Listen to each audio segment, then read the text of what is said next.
Então, quem já conhece o meu testemunho vai até ser um pouco repetitivo, mas é porque foi como aconteceu, né?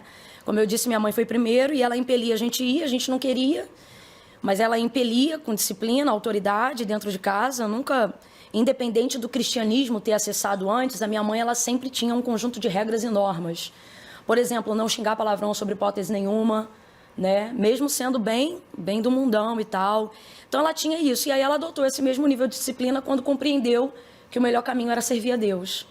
E aí então a gente ia muito obrigado. Então era difícil ter uma ação do Espírito Santo num ambiente onde você se sente obrigado, mas não há nada que possa contra a intercessão, né? Poder da intercessão. Eu me lembro, ao falar disso, da Cananeia, Mateus capítulo 15, verso 21 em diante, que dizia para Jesus, mesmo quando ele não lhe respondia palavra alguma, ela dizia: Filho de Davi, tem misericórdia de mim, que minha filha está miseravelmente endemoniada. E é interessante porque ela não dizia, tem misericórdia da minha filha. Ela dizia, tem misericórdia de mim. Então eu creio que tanto eu quanto minhas irmãs, o Senhor alcançou mediante a intercessão da minha mãe. Disciplina de um lado e intercessão do outro. Eu creio que no fundo, ela também não dizia apenas tem misericórdia delas, mas o clamor dela era tem misericórdia de mim, né, para que a minha casa te sirva. E aí, num belo dia, num culto, e esse culto, ele caía num dia que era o mesmo dia que ia ter um evento especial na praça onde tinha o baile que eu frequentava. Então, nesse dia, eu já fui para o culto, depois de muita discussão dentro de casa, com a roupa do baile. Meu Senhor. Então, pensa na roupa. Eu fui para o culto com a roupa do baile. Santo porque Deus. eu dizia assim, quando o culto acabar, eu vou pro baile. Porque o caminho de volta para casa passava bem na praça onde ficava o baile. Baile esse, lugar esse que de muitas vezes minha mãe foi lá e a gente via lá na ponta da quadra e a gente já dava a volta, porque não tinha esse negócio não, ela pegava a gente onde a gente estivesse. E aí eu fui com essa roupa depois de muita discussão, fui depois, então ela não me viu, eu falei que ia e fui, mas fui com a roupa do baile. E aí cheguei e sentei no último banco da igreja, para tentar não chamar muita atenção e pensando, depois que o culto acabar, eu vou direto pro baile, já olhando pro relógio, assistindo o culto e olhando pro relógio. Esse culto que não acaba, eu tenho que ir pro baile, né, e tal. E foi um culto, assim, lembrando que, apesar de hoje, né, ter muito envolvimento, né, ser conhecida como uma pregadora pentecostal, eu entreguei minha vida para Cristo numa igreja extremamente tradicional, que é a primeira igreja batista da Posse que está lá até hoje. Uau. E era bem tradicional mesmo, aquele culto, assim, aquela liturgia bem tradicional, e o Senhor realmente presente. E o pastor pregou uma mensagem esse dia que me confrontou naquilo que eu sempre dizia que não ia por causa dessa vida que eu gostava, né? De dançar e tal. E aí, toda vez na hora do convite eu não ia, porque eu dizia assim, eu não posso ficar lá e ficar cá.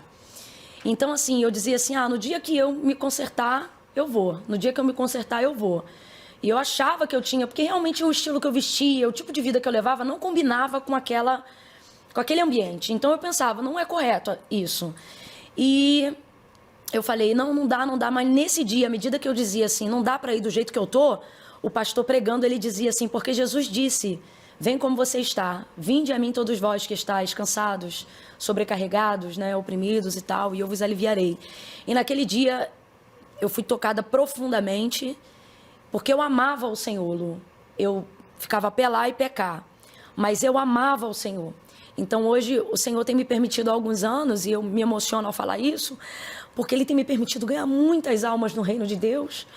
E uma das coisas que eu falo na hora que eu estou convidando essas pessoas, independente de como elas estão vivendo ou vestidas, não importa nada disso, nesse contexto, na hora que eu estou convidando ali, eu me lembro de como eu estava.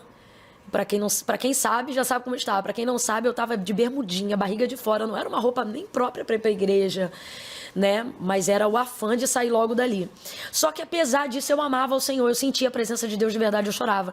Então, nessa hora, quando eu estou fazendo o convite, realmente eu faço as pessoas entenderem o que só Deus, através da sua palavra, me fez entender na época que eu aceitei o convite de entregar minha vida para o Senhor.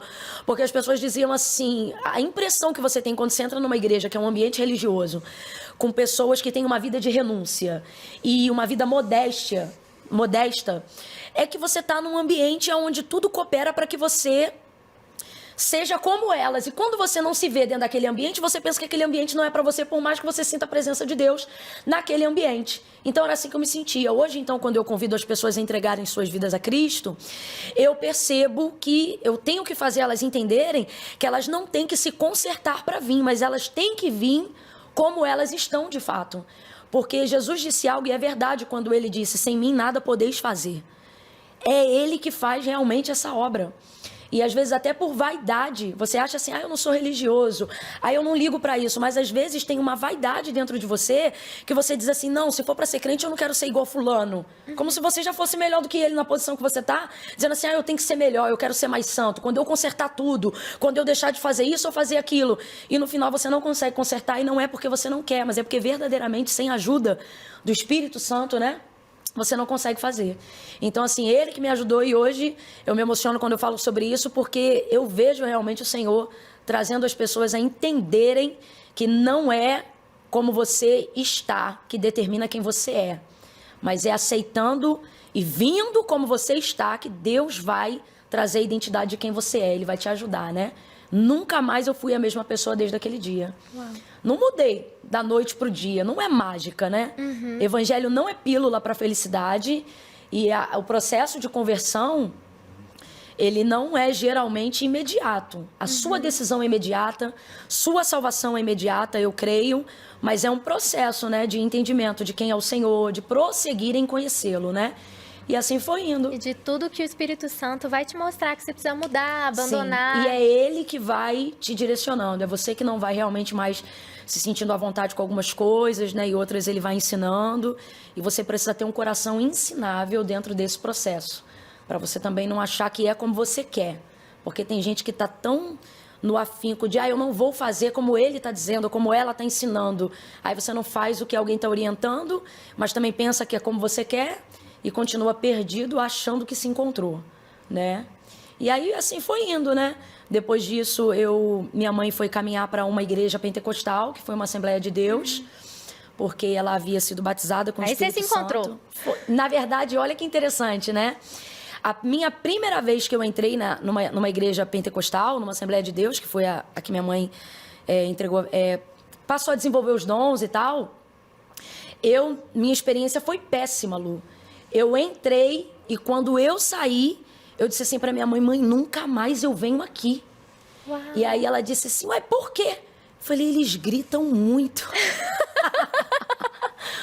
Não é possível. Deus anotou isso e falou: Espere e verá. Eu achei um ambiente extremamente conturbado. Por isso que eu super entendo quando alguém comenta na minha rede social ou assiste algum vídeo meu pela primeira vez. Eu já recebi tantos pedidos de perdão de tantas pessoas. Eu queria te pedir perdão porque eu te odiava. Eu queria te pedir perdão porque eu não gostava de você. Eu queria... Porque é aquela coisa, né? Você grita muito e tal. E eu super entendo, super entendo. E até explico, né? Que não é um poder, uma carga que desceu pra gritar, não. Minha família inteira fala alto. A gente fala assim cruzado. Tá um aqui falando contigo e o outro falando... Eu ia ficar perdida. Não, é um fio desencapado lá em casa. E isso acaba se estendendo como sua personalidade em tudo que você vai desenvolvendo, né? Porque Deus não muda quem você é. Deus te ensina a ser quem Ele quer ser em você, né?